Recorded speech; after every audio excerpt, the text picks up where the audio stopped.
Bonjour, je vais vous présenter les travaux que j'ai réalisés pendant ma thèse, intitulée Modélisation de la structure verticale de la turbulence optique en milieu naturel.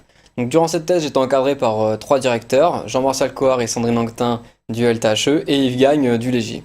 Donc, j'étais rattaché à l'école doctorale IMEP 2, qui est l'école doctorale rattachée à l'UFR FITEM, UFR dans laquelle j'ai effectué mon master.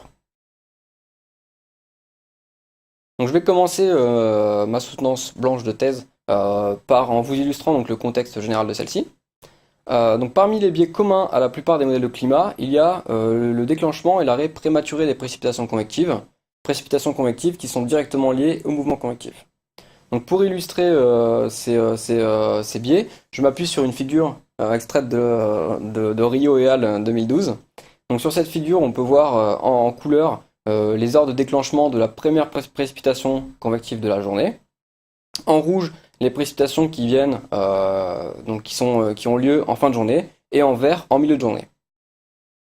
On peut voir que sur la quasi-totalité du globe, il y a des biais importants pour l'estimation de ces précipitations. Si on compare donc les observations et la modélisation effectuée avec le modèle LMDZ, on peut voir notamment des biais très importants au niveau des montagnes, que ce soit au niveau de la cordillère des Andes, des Alpes ou de l'Himalaya. Donc pour tenter d'améliorer ces biais dans les modèles de climat, il est donc nécessaire d'améliorer la représentation des mouvements convectifs, qui sont donc les éléments moteurs des précipitations convectives dans les modèles de climat. Donc ces mouvements convectifs prennent naissance près d'une zone située près du sol, appelée couche limite atmosphérique. Mais qu'est-ce que la couche limite atmosphérique? Donc la couche limite atmosphérique, c'est la partie directement en contact avec le sol, donc là où prennent naissance les mouvements convectifs qui entraînent les précipitations convectives. Donc c'est la partie de l'atmosphère dans laquelle on vit. La couche limite atmosphérique possède naturellement des complexités qui sont soit liées aux hétérogénéités de surface, donc qu'on peut voir ici sur la figure de gauche avec de l'eau surmontée d'herbes et de forêts, soit une complexité liée à la topographie, donc on peut voir ici donc, la photo d'une vallée située dans le sud de la Suisse, soit donc une complexité liée à l'occupation des sols. Donc on peut voir ici une ville avec de la campagne autour. Donc la couche limite atmosphérique est naturellement complexe en milieu naturel, et de ce fait, l'un des problèmes majeurs est que les systèmes convectifs, qui sont les éléments moteurs des précipitations convectives, se positionnent en fonction de cette complexité. Donc on a besoin d'avoir des paramétrisations adaptées au milieu complexe. Donc l'un des seconds problèmes majeurs est que ces complexités impliquent des mouvements sur de larges gammes d'échelles spatiales et temporelles. Donc pour commencer, je vais vous présenter donc, les différentes échelles spatiales. Donc pour cela, je m'appuie sur le schéma ici. Donc on voit en rouge la hauteur de la zone d'inversion qui correspond à la hauteur de la couche limite. On peut voir que cette hauteur varie grandement que l'on se place au-dessus d'un sol plat ou d'une topographie ou d'une ville. Donc on voit les structures qui vont se développer à l'intérieur des vallées ou à l'intérieur de la ville, et des structures plus importantes qui vont se situer au-dessus. Donc les échelles verticales sont directement liées au type d'hétérogénéité au-dessus desquelles on se trouve, et donc la principale difficulté pour élaborer des paramétrisations sous-mailles dans les modèles de climat vient de cette large gamme d'échelles spatiales. Donc une autre gamme d'échelles sont les échelles temporelles. Donc, pour illustrer donc, les échelles, la gamme d'échelles de variation temporelle, pardon, je m'appuie sur une évolution de température sur 24 heures.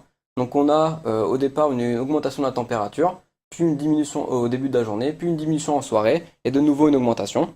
Donc on peut relier cette variation basse fréquence au cycle diurne. Donc on voit que surmonté de cette variation basse fréquence, on a une variation haute fréquence, liées aux fluctuations turbulentes. Les fluctuations turbulentes, on peut voir sur la figure ici, possèdent une large gamme d'échelles temporelles. Donc en turbulence, il est classique d'utiliser la distribution spectrale pour pouvoir, à partir d'un signal, catégoriser les différentes échelles temporelles en fonction de leur énergie. Donc pour cela, on obtient la distribution fait la transformée de Fourier du signal ici de température, on obtient l'énergie en fonction de la fréquence temporelle.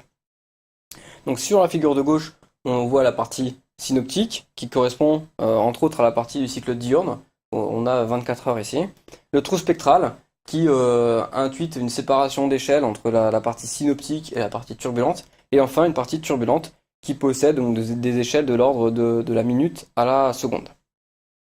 Donc on voit que sur cette figure que l'énergie des échelles synoptiques du cycle diurne est égale à l'énergie des échelles de la turbulence. De ce fait, on ne peut pas négliger la partie turbulente quand on met en place des paramétrations sous-mailles pour les mouvements convectifs.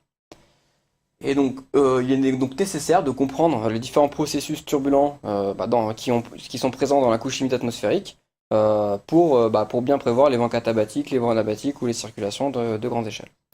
Donc, pour étudier la turbulence, classiquement, il existe deux méthodes, donc l'observation ou la modélisation. Donc, je vais commencer par vous présenter l'observation de la turbulence dans la couche chimique atmosphérique. Donc, pour cela, je vais représenter sur le graphique, donc on a la résolution verticale sur l'axe d'ordonnées et la résolution horizontale sur l'axe des abscisses. Donc je vais représenter les différents capteurs pour mesurer la turbulence via ce graphique. Donc pour les premiers capteurs, ce sont des capteurs locaux. Donc on a le fil chaud qui permet de mesurer des structures turbulentes d'une taille de l'ordre du millimètre, donc qui correspond à la partie basse du spectre.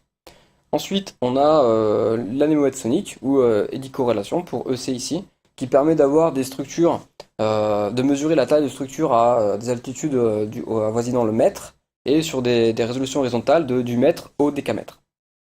Et enfin, on a les volaillons qui permettent de mesurer des structures en altitude, donc aux alentours du kilomètre, sur des résolutions horizontales de l'hectomètre à la dixième de kilomètre.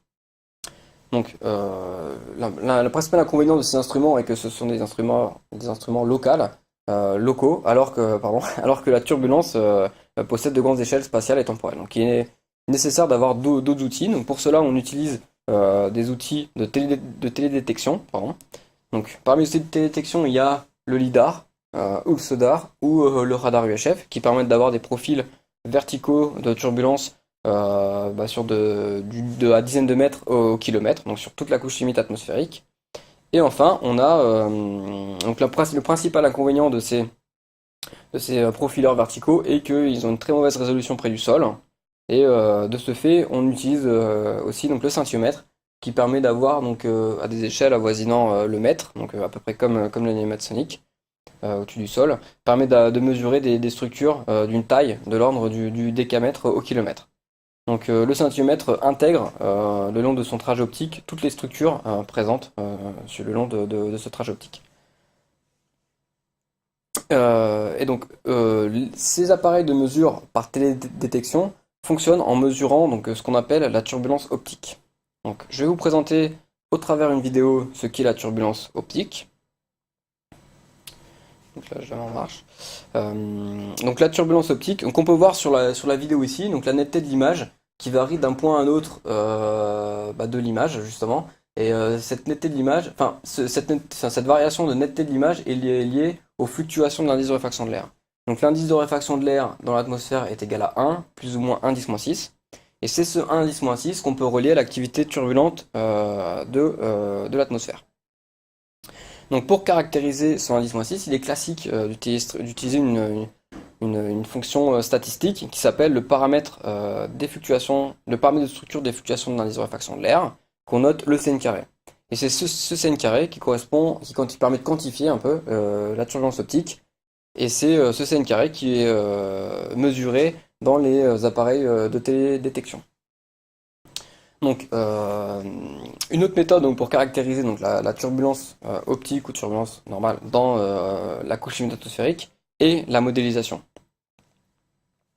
Donc, pour présenter quelles sont les techniques pour modéliser la turbulence, je présente le spectre de la turbulence, qui est la partie droite du spectre que j'ai présenté avant. Donc, on voit à gauche le trou spectral et la turbulence ici. Donc classiquement, si on fait une analogie avec les échelles spatiales, on a ici les grandes structures de la turbulence qui vont correspondre, les structures les plus énergétiques de la turbulence qui vont correspondre à des structures de l'ordre du kilomètre, et les petites structures qui vont correspondre aux structures de l'ordre du centimètre. Donc on a la zone de production de la turbulence qui euh, récupère l'énergie de l'écoulement moyen, transférée à taux constant vers la zone de dissipation par effet visqueux. Donc la représentation spatiale donc de la turbulence a été établie par Kolmogorov, qui stipule que la partie linéaire ici, qu'on appelle aussi partie inertielle du spectre, est égale à une loi en k puissance moins 5 tiers.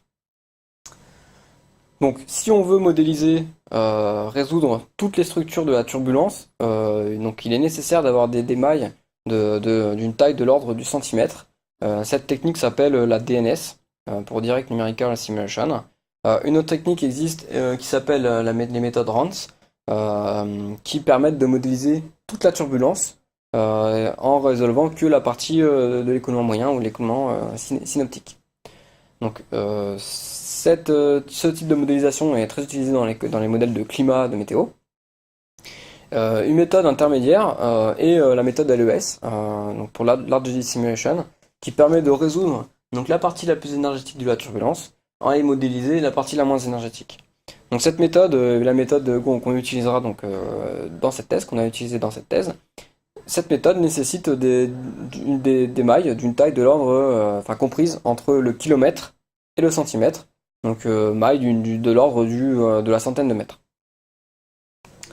Donc si on ajoute la simulation des grandes échelles de la turbulence, ou LES, sur le diagramme précédent, on voit que l'apport de la LES vis-à-vis des observations est pas négligeable, et la LES permet de mesurer, d'observer des structures du mètre au kilomètre. Ensuite, pour les structures inférieures, donc là où on a la dissipation par effet visqueux, on est régi par le schéma Soumaï, donc du modèle LES. Donc, la question qu'on se pose, c'est quelle est la représentativité donc, des observations et de la modélisation donc, de la turbulence optique en milieu naturel. Donc classiquement, la taille de maille utilisée pour la simulation des grandes échelles de la turbulence est cubique. Or, quand on a des mailles cubiques, on a une très mauvaise résolution près du sol, hein, parce que les mailles cubiques sont de l'ordre de la centaine de mètres, comme j'ai dit tout à l'heure. Et pour cela, donc, on va tester différentes techniques, différents maillages, pour essayer de voir un peu si on peut confronter donc, l'observation et la modélisation près du sol, donc en milieu naturel.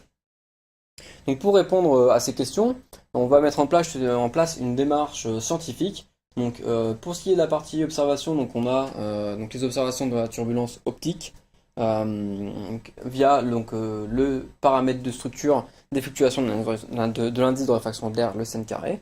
Et en ce qui concerne la modélisation, on va utiliser le modèle Meso-NH. Donc on utilise Meso-NH d'une part parce que il est couplé avec un modèle de surface Surfex qui permet donc de nous placer au-dessus de couverts complexes, donc hétérogénéité de surface, océan, mer, ville, etc. Et parce que le modèle Meso-NH possède un grand nombre de paramétrisations sous-mailles et on pourra faire des tests de sensibilité sur la paramétrisation sous-maille. Donc Meso-NH nous permet d'avoir un ensemble de fluctuations turbulentes, donc le fluctuateur sensible, ou les fluctuations donc, de vitesse verticale ou les fluctuations de température. Donc grâce au diagnostic de Meso-NH, on a les paramètres de structure des fluctuations donc, de température, les paramètres de structure des fluctuations d'humidité ou de corrélation température-humidité. Donc grâce à ces trois paramètres de structure, on peut avoir le paramètre de structure des fluctuations de l'indice de réfraction de l'air, le sin carré. Donc l'idée de la thèse est de comparer le sin carré observé avec le sin carré modélisé. Donc le plan de ma soutenance va se décomposer en trois parties. Chaque partie correspondra à une simulation différente. Donc la première partie sera dans le cadre d'une convection pure provoquée par un fluctuateur en surface, donc une convection sur sol plat. La deuxième partie correspondra à la campagne IOPE, qui est une simulation effectuée au-dessus des plaines de l'Oklahoma. Et enfin, la dernière partie correspondra à la simulation dans le cadre de la campagne Votalp, qui est située dans une vallée située dans le sud de la Suisse. Donc, je vais commencer ma présentation par la simulation de convection pure provoquée par un flux de chaleur en surface. Donc si on regarde la vidéo ici, on voit donc une convection de type Rayleigh-Bénard. Donc au sol, on a un flux de chaleur constant et donc on a bien les mouvements de convection qui se mettent en place dans le domaine. Donc on va essayer de reproduire ce type de simulation avec MaisonH. Donc les caractéristiques de la simulation sont représentées ici sur le schéma. Donc on a au sol un flux de chaleur sensible constant, égal à 68 watts par mètre carré. On impose au sol un flux de chaleur latente égal à 0. Et pour les conditions limites latérales, on choisit des conditions limites cycliques. En haut de domaine, pour la condition limite supérieure, on utilise une couche d'absorption ayant une taille de 2 km, alors que la taille du domaine vertical est de 6 km. Donc couche d'absorption qui permet donc de limiter la réflexion d'ondes en haut de domaine. Pour le maillage horizontal, on utilise des mailles de 50 mètres, et pour le maillage vertical, on utilise un maillage étiré, enfin un maillage variable, où on utilisera un maillage étiré et un maillage cubique. Donc si on extrait deux coupes le vent et la température sur deux coupes présentes au milieu du domaine en fin de simulation, on observe ici donc le vent en haut. Donc on voit en rouge le vent ascendant et en bleu le vent subsidant. Donc on voit bien que les mouvements de convection se sont mis en place dans le domaine de simulation. Si on regarde donc sur la même coupe la température, on voit des thermiques qui prennent naissance près du sol. Près du sol, dans la couche limite surfacique. Et on voit donc que ces thermiques montent jusqu'en haut de la couche limite atmosphérique, située dans cette simulation à 1700 mètres. Et donc ces deux coupes permettent de voir que la simulation reproduit plutôt bien les mouvements convectifs de type Rayleigh-Bénard. Et maintenant on va essayer de s'intéresser à qualifier plus précisément les résultats donc issus de cette simulation. Donc pour cela, pour évaluer donc la simulation, on se base sur des théories, des lois théoriques issues de la théorie des similitudes. Donc le premier profil que l'on regarde est le profil vertical de flux de chaleur sensible, adimensionné par Q0. Q0 qui est le flux de chaleur imposé au sol, donc 68 watts par mètre carré, qui est constant. On regarde donc le flux de chaleur sensible en fonction de l'altitude, adimensionné par ZI, ZI qui est la hauteur de la zone d'inversion, hauteur de la couche limite atmosphérique. Donc on a sur ce graphe la partie modélisée, donc la partie totale qui correspond à la partie résolue et la partie sous-maille, et donc qu'on compare avec une loi théorique, la loi de Lenschow 1974. Donc si on regarde la partie résolue par la simulation, on observe qu'elle est bien supérieure à la partie sous-maille, et que globalement on résout quasiment tout le flux de chaleur sensible dans la couche limite atmosphérique. Près du sol, on observe cependant que le flux de chaleur sensible est en partie sous-maille et non pas résolu par le modèle. Donc si on regarde la partie totale et qu'on compare avec la loi de Lenschow, on observe qu'on a une très bonne correspondance, que ce soit au niveau de la pente ou en ordre de grandeur, avec la loi de Lenschow.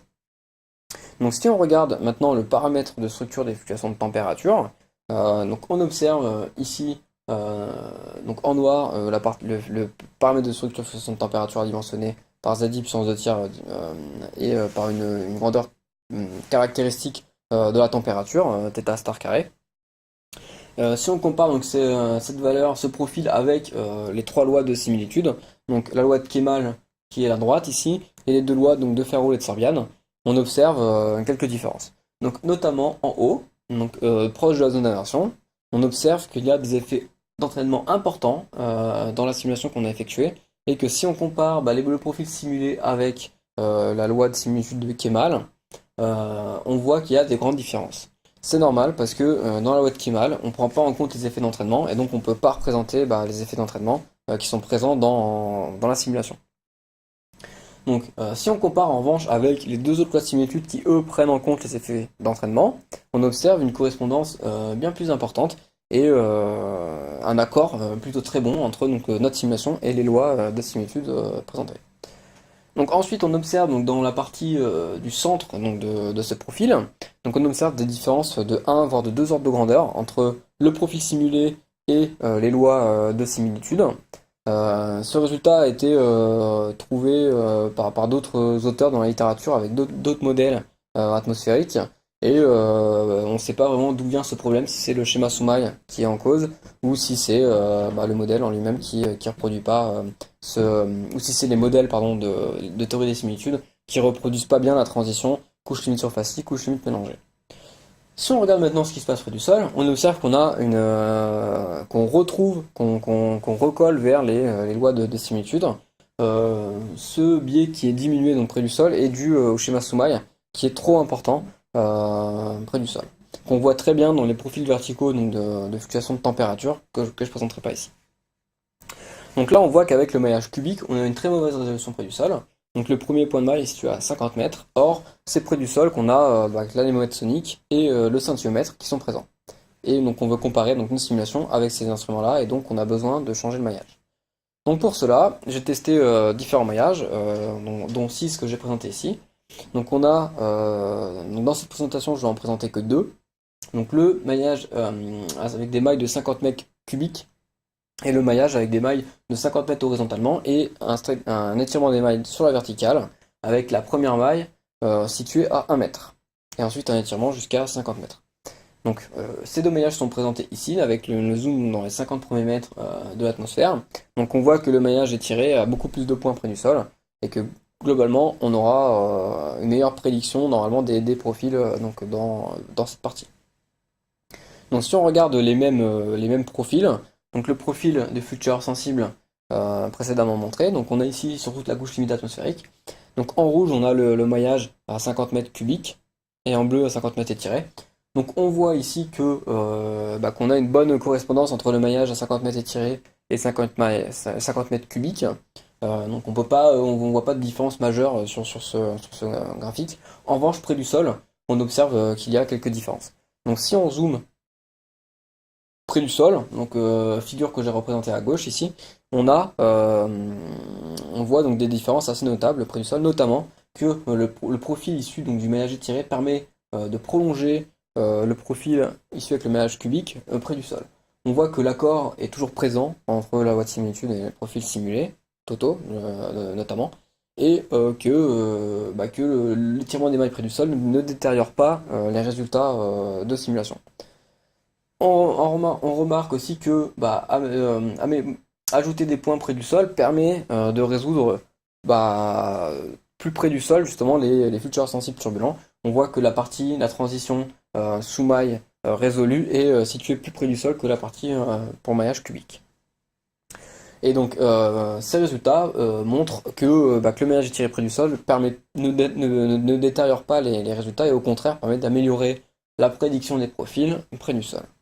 Donc maintenant, si on regarde les profils verticaux de paramètres de structure des fluctuations de température, donc les carrés, on observe que près du sol, on a, que dans toute la couche limite atmosphérique, située dans la partie supérieure notamment, on a toujours les mêmes différences entre les lois de similitude et les profils simulés.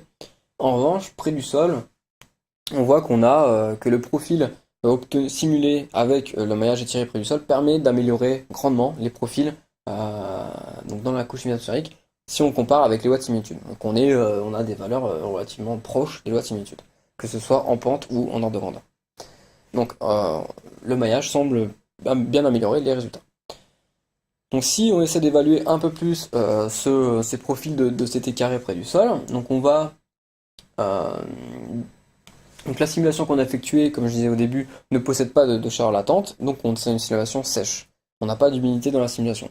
Et donc le scintiomètre va observer un CN carré qu'on pourra directement relier au CT carré car on n'a pas d'humidité.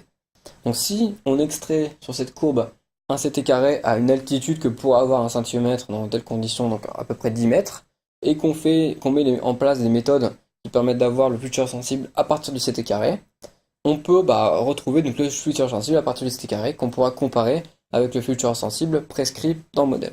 Donc le fluctueur sensible obtenu avec cette méthode est présenté ici, donc qui est égal à 70 watts par mètre carré, et qu'on compare donc avec le fluctueur sensible ici, qui est égal à 68 watts par mètre carré. Donc fluctueur sensible prescrit dans Maisonnage. Donc on a une erreur d'environ 3% sur le fluctueur sensible, si on compare donc avec le CT carré ou le fluctueur sensible prescrit. Donc ce qui est très encourageant pour la suite, ce qui montre que la droite ici, issue donc du CT carré, est plutôt bon et comparé donc à ce qu'on attend. Donc pour maintenant évaluer un peu plus ces développements, on va utiliser donc une simulation effectuée par Fleur Couvreux lors de la campagne IOP en 2002. Donc c'est une simulation différente. Dans cette simulation, donc, on force avec des radiosondages et des stations de flux pour être au plus près donc, des observations réelles. Et on va utiliser donc, un radar qui va nous permettre d'évaluer un scène carré. Donc les conditions d'observation, donc c'est une surface plate et homogène, et avec donc on a une nécessité d'avoir un ciel clair. Pourquoi? Parce que pour que le radar puisse observer un scène carré, il faut que les ciels soient clairs. Si on a des hydrométéores, on va observer les hydrométéores, la pluie par exemple, ou la neige, plutôt que le scène carré, donc c'est pas ce qui nous intéresse. Donc si on regarde le profil vertical de scène carré simulé avec Meso-NH et le profil vertical de scène carré observé par le radar, on observe qu'on a des différences assez majeures dans toute la couche limite atmosphérique.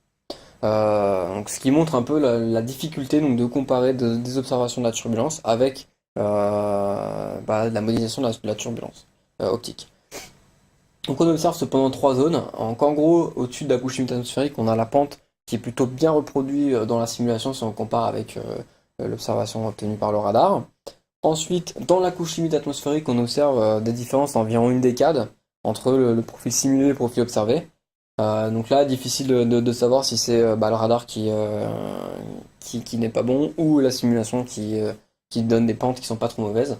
Or, on a montré avant quand même que le CT carré avait de très bonnes pentes, enfin, avait une pente plutôt correcte comparée aux similitudes dans la couche limite atmosphérique, donc on pourrait remettre en question un peu les données radar. Le radar, dans de telles conditions, est principalement utilisé pour caractériser le pic situé donc, au niveau de la couche atmosphérique, dans le profil de scène carré. Et on remarque que ce pic, que ce soit simulé ou observé, est situé à 50 mètres de différence, à peu près à la même altitude. Et que donc, si on s'intéresse qu'au pic, que le scène carré simulé permet de bien reproduire la hauteur de la couche limite, comparé donc, au scène carré obtenu par le radar. Donc pour conclure sur cette première partie, donc on a montré que l'utilisation d'un maillage étiré près du sol permettait d'améliorer donc les profils turbulents simulés avec Meso-NH via donc une meilleure prise en compte donc, des gradients de température et de vitesse. On a montré que cette évaluation a été effectuée avec les théories des similitudes. On a montré des très bons accords, très bonne correspondance, que ce soit en ordre de grandeur ou en pente donc des champs simulés.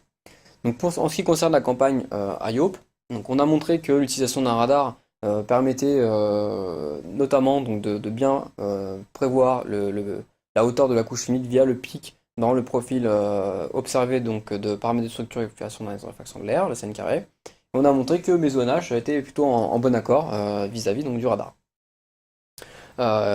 Globalement, on a aussi vu que les différences entre les profils obtenus par le radar et les profils simulés de scène carré étaient difficilement exploitables, que ce soit au-dessus ou en dessous donc de la hauteur de la couche limite.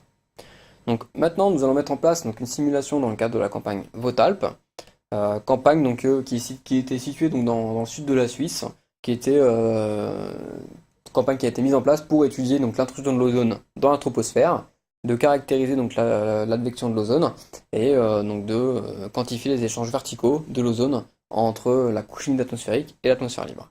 Donc l'intérêt de cette campagne pour notre étude est que déjà on est en zone complexe, donc qui est complexité liée à la topographie, donc qui est la photo que je présentais avant au centre, donc qui est la vallée située dans le sud de la Suisse de Mesolcina. Donc durant cette campagne, il y avait un important dispositif expérimental, notamment pour étudier donc, la turbulence et la turbulence optique. On a beaucoup de données donc, pour valider la modélisation. Et enfin, donc, on n'a pas d'étude numérique qui a été recensée à haute résolution sur cette vallée. Et donc on a la possibilité donc, de faire la première étude à haute résolution sur cette vallée. Donc pour cela, donc je vais vous présenter tout d'abord l'endroit où était située donc, la campagne de mesure, donc la vallée de Mesolcina.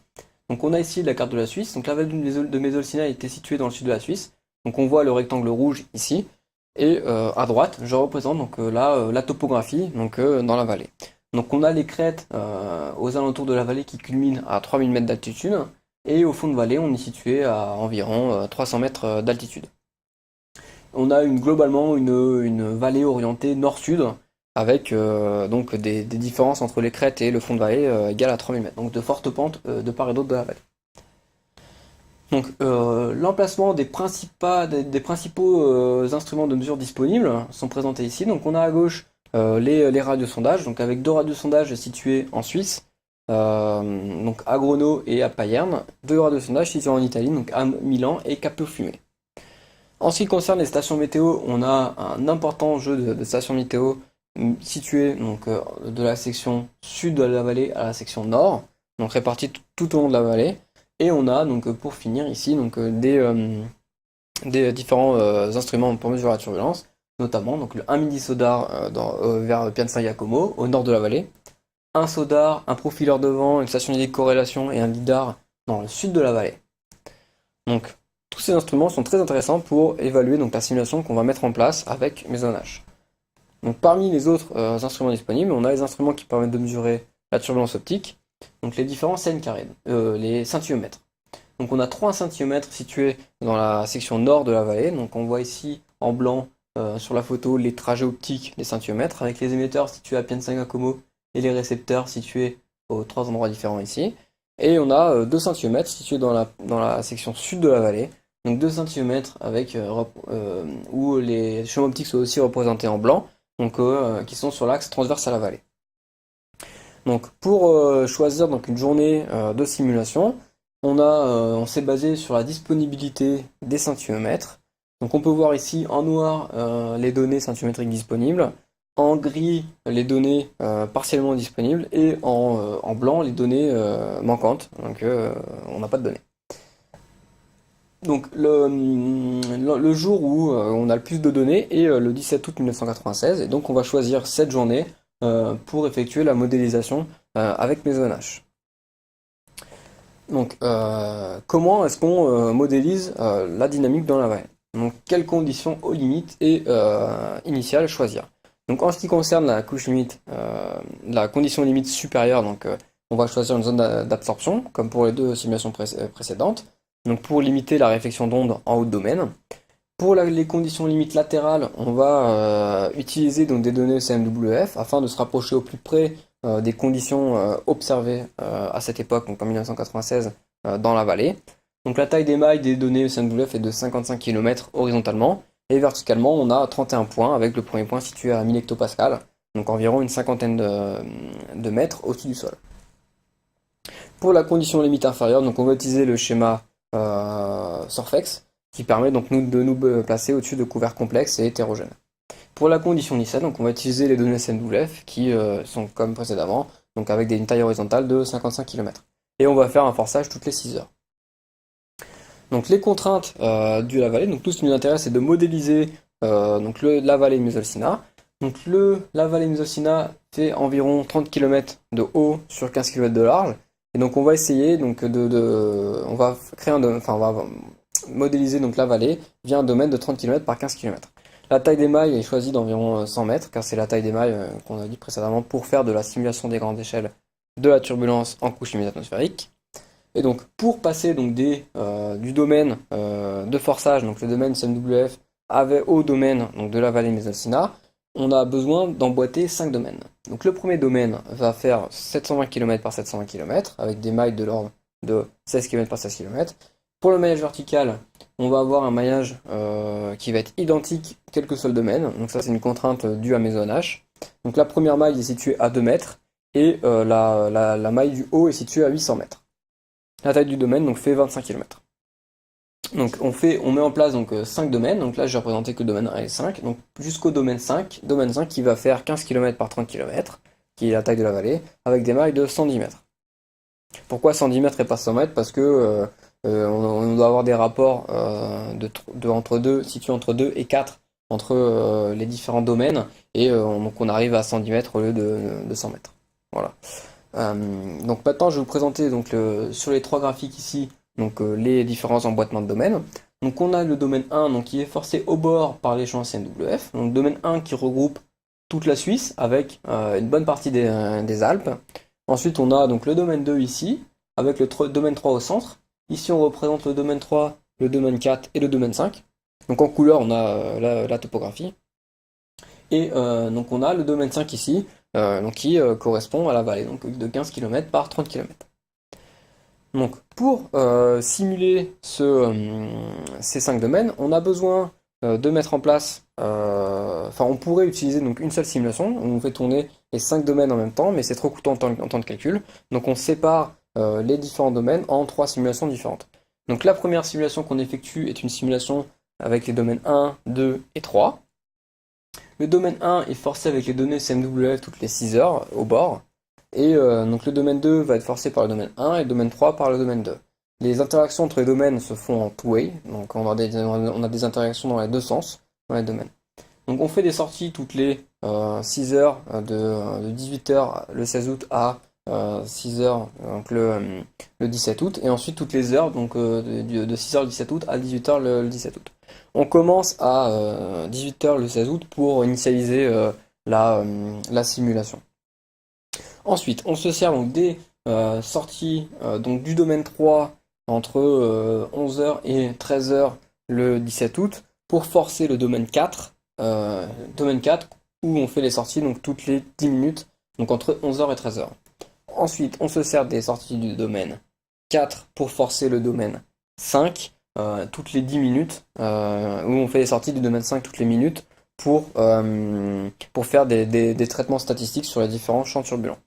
Donc on a mis en place 3 simulations, donc on a fait 3 simulations séparées dans MaisonNH pour traiter un peu les données. Donc maintenant on va voir quels sont les résultats issus donc, de ces simulations. Donc si on regarde le domaine 5 et le vent situé dans les 10 premiers mètres du sol, on observe qu'on a un vent de pente montant, et enfin un vent de vallée montant et des vents de pente montants, donc des vents anabatiques, qui sont formés donc le long des pentes. Donc cette présence donc, de ces deux types de vents est typique pour une journée estivale, donc située dans une vallée encaissée comme celle-ci. Donc maintenant, la question qu'on se pose, c'est quelle est la validité de cette simulation. Donc pour évaluer cette simulation, donc on va utiliser les observations qui ont été faites dans la vallée. Là, je vais vous présenter quelques comparaisons donc, à l'issue de ces observations. Donc on a la première confrontation correspond au radiosondage issu donc, de la station à Grono. Donc on a le profil de température ici, en fonction de l'altitude. Donc on observe que le profil de température simulé par les 5 domaines est équivalent au profil de température observé par le radiosondage. On observe également qu'on a un gradient adiabatique de moins 6,8 Kelvin par kilomètre, donc ce qui est plutôt cohérent par rapport à ce qu'on attendait justement du gradient adiabatique dans cette vallée. Donc si on regarde maintenant l'humidité, on observe que les profils d'humidité simulés dans les 5 domaines sont équivalents. En revanche, on observe des différences notables entre le profil d'humidité simulé et le profil d'humidité observé. Donc on observe un découplage dans le profil d'humidité observé qu'on n'a pas du tout aux alentours de 750 hectopascales, qu'on n'a pas du tout dans le profil d'humidité, dans les profils d'humidité simulés. Et près du sol, on observe qu'on a une surestimation d'un facteur 2 de l'humidité simulée, donc dans la simulation avec MaisonNH comparée aux observations. Donc en bleu, on a le profil d'humidité imposé donc, dans la simulation de MaisonNH par les champs CMWF, et on observe que si on est en excès d'humidité dans la plupart des simulations effectuées, dans les 5 domaines effectués, dans les 5 domaines simulés effectués, pardon, ceci est dû principalement aux données CMWF qui possèdent une surestimation pareil d'un facteur 2 près du sol de l'humidité, et dans les données CMWF on n'a pas du tout de découplage entre ce qui se passe dans la vallée et ce qui se passe au-dessus de la vallée, et donc on peut pas reproduire ça dans la simulation avec MaisonNH vu qu'on l'avait pas qu'on l'a pas dans le couplage qu'on impose. Donc si on regarde maintenant le profil verticaux de vent donc obtenu avec le SODAR situé à Pienza-Giacomo qui est situé au nord de la vallée. Donc on observe que la direction du vent est plutôt correcte comparée à l'observation, donc avec un écart qui n'excède pas 40 degrés. Si on regarde la vitesse du vent, donc ici, donc dans les 5 domaines comparés donc, aux données observées, on observe qu'on a des vitesses de vent qui sont plutôt correctes, en bonne ordre de grandeur, avec une bonne variabilité, comparée aux observations. On observe notamment que les profils de couches limites visibles dans les domaines simulés n'est pas du tout vu par l'observation. dû à l'échantillonnage et à la, à la variabilité spatiale, non, à la mesure spatiale donc des observations dues au SODAR. Donc la simulation permet de reproduire des profils de couches limites corrects, alors qu'en observation, on ne peut pas avoir ce genre de profil, uniquement dû aux limitations du capteur. Donc si on regarde maintenant de plus près donc les profils verticaux donc devant et de turbulence sur des coupes verticales pour avoir les structures verticales le long de la vallée. Donc pour cela, on met en place 6 coupes verticales, donc 4 coupes verticales C1 à C4 sur des axes transverses à la vallée et 2 coupes verticales sur des axes le long de la vallée. Donc je vais vous présenter uniquement les coupes C2 et C3 et C5 et C6. C2 et C3 pour la coupe transverse et C5 et C6 pour les coupes longitudinales à la vallée. Donc pour les coupes C2 et C3, j'ai représenté sur les coupes C2 et C3 le vent. Donc on voit les profils de couches limites des vents anabatiques visibles près des pentes. Donc on voit les profils classiques de couches limites avec un vent nul au sol, un fort gradient très près du sol jusqu'à une vitesse maximale atteinte donc dans la couche limite, puis une diminution de ces profils jusqu'à avoir des vitesses nulles qui correspondent à peu près à la hauteur de la couche limite. Donc on voit que ces profils de couche limite varient beaucoup, que l'on se place avant ou après une complexité. Notamment ici on voit un décollement de couche limite. Ici on voit une subsidence de vent juste au-dessus de profil de couche limite et on voit que le vent est ainsi plaqué le long de la surface. Et on observe juste au-dessus donc le profil de couche limite qui est perturbé par le vent synoptique. Donc ces profils de couche limite, donc caractéristiques des vents anabatiques, elles possèdent une vitesse du maximum égale à 4 mètres par seconde, une hauteur du maximum située entre 2 et 10 mètres, et donc une hauteur de couche limite avoisinant donc les 75 à 100 mètres d'altitude. Donc si on regarde sur les coupes C5 et C6, donc le long de l'axe de la vallée, c'est la même structure de vent, on observe des structures identiques avec des profils de couche limite typiques de couche limite dynamique, donc avec un fort gradient près du sol, puis une diminution de la vitesse un peu en altitude. Donc les grandeurs caractéristiques donc, de ces vents de pente et possèdent donc une vitesse de vent de 12 mètres par seconde, donc 3 fois supérieure au vent anabatique, une hauteur du maximum située entre 50 et 75 mètres, comparée à 2 et 10 mètres pour les vents anabatiques, et une hauteur donc, de la couche limite atmosphérique située entre 150 et 200 mètres, contrairement à 75 et 100 mètres pour les vents anabatiques. Donc ces structures de vent sont plutôt correctes et montrent que la simulation à haute résolution permet donc de bien reproduire les vents anabatiques et les vents de pente montant au niveau de la vallée. Donc si on regarde maintenant la turbulence, donc notamment l'énergie cinétique de la turbulence dans la vallée, donc on observe que celle-ci est présente principalement le long des pentes. Donc en blanc, on a là où l'énergie cinétique turbulente est très faible, voire là où il n'y a pas ou peu de turbulence. Et on observe que la turbulence est principalement présente le long des pentes, comme je viens de le dire. La turbulence est principalement liée, la hauteur de la couche turbulente est quasiment du même ordre de grandeur que la hauteur de la couche limite dynamique qu'on avait vue précédemment avec les vents anabatiques. Et donc de ce fait, la turbulence, l'origine de la turbulence ici est principalement dynamique et liée au frottement entre le vent et la paroi. Donc si on regarde, on qualifie un petit peu mieux cette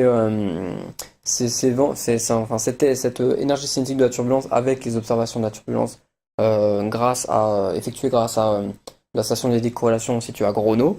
Donc ici on a l'énergie cinétique turbulente observée et on a l'énergie cinétique turbulente modélisée à Grono. Donc en vert l'observation et en noir la modélisation. Donc on observe qu'on a des bons ordres de grandeur entre des ordres de grandeur similaires entre l'observation et la modélisation. Et on remarque que dans l'observation, on ne reproduit pas la dynamique qu'on voit en simulation, c'est uniquement dû à l'échantillonnage. Donc la variabilité visible de l'observation est uniquement due donc, à l'échantillonnage. Voilà, ça.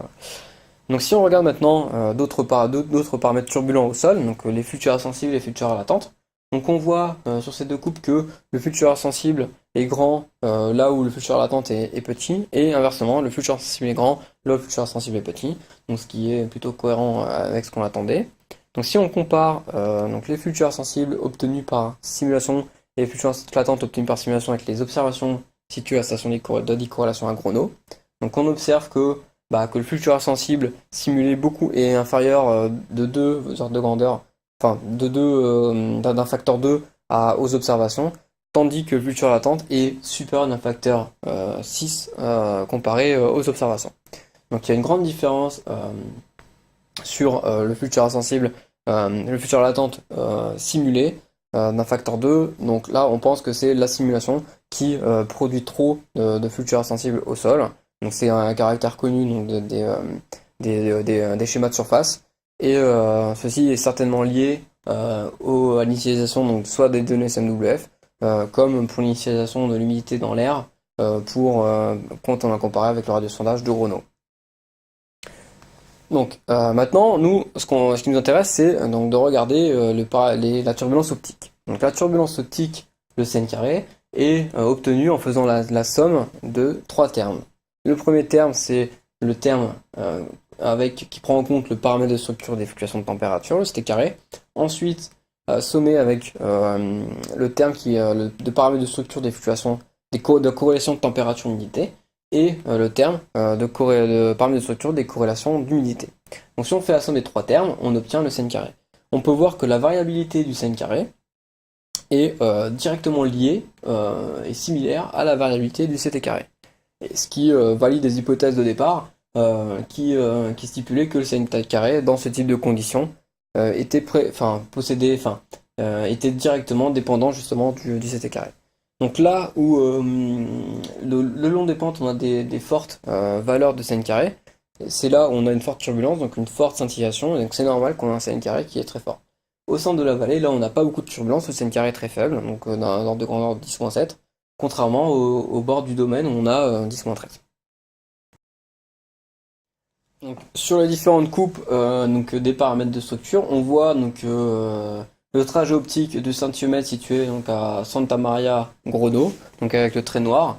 Donc ce qu'on va faire, c'est qu'on va essayer de comparer le sin carré obtenu avec le centiomètre réel situé au niveau de ces deux villes et donc le sin carré simulé. Donc pour cela, on a mis en place, on a créé un module interfaçable donc avec MesoNH, donc qui permet de simuler le centiomètre, ce que j'ai appelé centiomètre virtuel. Donc pour cela, on positionne dans le domaine la position de l'émetteur et du récepteur. On discrétise le chemin optique du centiomètre et on extrait le long du trajet optique du centiomètre le sin carré. Donc on voit ici le sin carré entre l'émetteur et le récepteur. Donc ce qu'on fait maintenant, c'est qu'on moyenne le sin carré via la fonction de poids qui est située ici. La fonction de poids qui donne plus d'importance aux structures situées au centre, aux structures turbulentes situées au centre du faisceau du chemin optique du centiomètre plutôt qu'au bord. Et que donc on va avoir des sin carrés qui vont avoir un ordre de grandeur de 10-17. Donc si on compare le sin carré obtenu par le centiomètre avec le sin carré observé, on observe une bonne correspondance en ce qui concerne le centiomètre situé à Santa Maria Grono, avec un bon ordre de grandeur, une variabilité qui semble plutôt bonne. En revanche, si on regarde les 4 autres centiomètres, par exemple celui situé au nord de la vallée, donc à Pitanzoniaco-Mosei, on observe des différences allant de 1 voire 2 ordres de grandeur. Donc est-ce que ce sont les gradients de sin carré près de la surface qui sont responsables de ces différences? Difficile de dire en l'état. Il faut creuser un peu l'interprétation des observations scintilliométriques. Notamment, on a montré que les spectres de scintillation obtenus avec les données observées ne sont pas en accord avec des spectres de scintillation classiques. Et donc il faudrait creuser un peu la partie observation. En ce qui concerne la partie modélisation, pareil, on ne sait pas si c'est les différences qu'on avait précédemment au niveau du Ct carré entre théorie de similitude et ces sin carrés qui sont dues aux différences pour le sin carré simulé, oui. Donc après, une autre question, c'est est-ce que le futur latente, la surestimation du futur latente près du sol est responsable de cette différence entre la comparaison et l'observation. Donc pour conclure sur la campagne Guotalp, on a montré, on a utilisé l'important dispositif de données qui nous était disponible pour évaluer la simulation. On a montré que la simulation fonctionnait plutôt bien en termes de température, vent.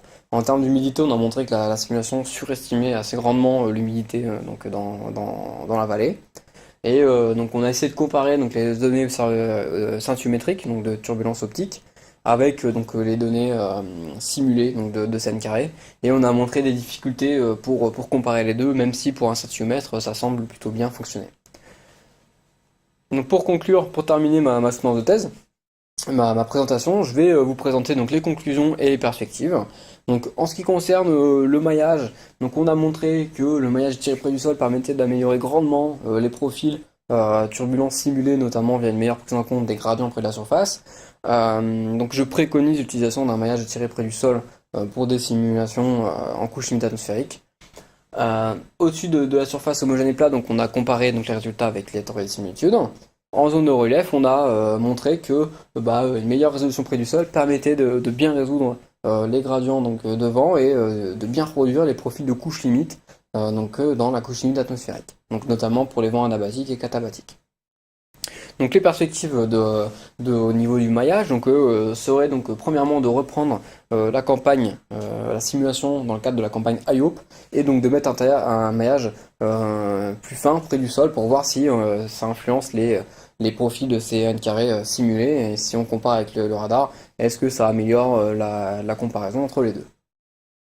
En ce qui concerne le schéma Soumaï, donc on a fait pas mal de tests de sensibilité sur le schéma Soumaï que je n'ai pas présenté ici, mais on a toujours, malgré les tests de sensibilité, on a toujours l'écart important au milieu de la couche limite atmosphérique entre le profil simulé et les profils obtenus par la théorie des similitudes. Donc est-ce que cette différence dans le profil de CD carré vient d'une différence dans les profils de θ' carré, donc les profils de variance des fluctuations de température potentielle au milieu de la couche limite atmosphérique. Donc pour tenter d'améliorer ces différences, on a besoin de faire un test de sensibilité sur le schéma Soumaï en milieu complexe par exemple pour voir si ça impacte ou pas les profils simulés. Et pourquoi pas utiliser donc un modèle Soumaï de type comme celui proposé par Bouzé Idéal, qui est un modèle dynamique qui permet de calculer les viscosités turbulentes ponctuellement et dynamiquement. Donc est-ce que ça peut répondre à ces questions? Donc ça c'est un réel problème. Bon. Et donc pour la partie observation-modélisation, donc on a montré qu'il y avait une bonne correspondance entre les théories et les similitudes et donc la simulation près du sol. Donc les difficultés, on a montré aussi qu'il y avait des grandes difficultés pour comparer donc les observations et la modélisation de la turbulence optique, notamment les données radar ou scintillométriques. Et on a montré que on avait un problème dans les initialisations dues aux données SNWF, notamment à cause d'une surestimation de l'humidité et d'un mauvais découplage donc de ce qui se passe en vallée et dans l'atmosphère libre. Donc pour les perspectives de cette campagne, donc la perspective en ce qui concerne la campagne IOP serait de comparer donc des profils verticaux de paramètres de structure et fluctuation de température, d'humidité avec donc les théories des similitudes pour voir si les pentes sont bien reproduites malgré les écarts qu'on a entre observation et modélisation. Dans ce qui concerne la campagne Votalp, il faudrait faire une simulation plus longue pour voir si on arrive à reproduire la dynamique via le CN carré simulé. En ce qui concerne l'initialisation, donc on pourrait faire des tests de sensibilité près de la surface, donc avec tests de sensibilité par exemple sur la température du sol et la température dans l'air directement donc via les données SNWF. Et en ce qui concerne la scintillométrie, donc a priori le scintiomètre virtuel que j'ai développé peut être utilisé pour la mise en place d'un plan d'observation pour justement essayer d'améliorer donc cette comparaison observation-modélisation. Donc j'en ai terminé avec cette présentation. Donc vous pouvez trouver le manuscrit de ma thèse sur le site du laboratoire. Donc si vous voulez savoir un peu plus sur ce que j'ai fait, notamment sur les tests de sensibilité, etc. Et donc si vous voulez, vous pouvez aussi me contacter pour avoir d'éventuelles réponses à vos questions. Merci pour votre attention, à bientôt.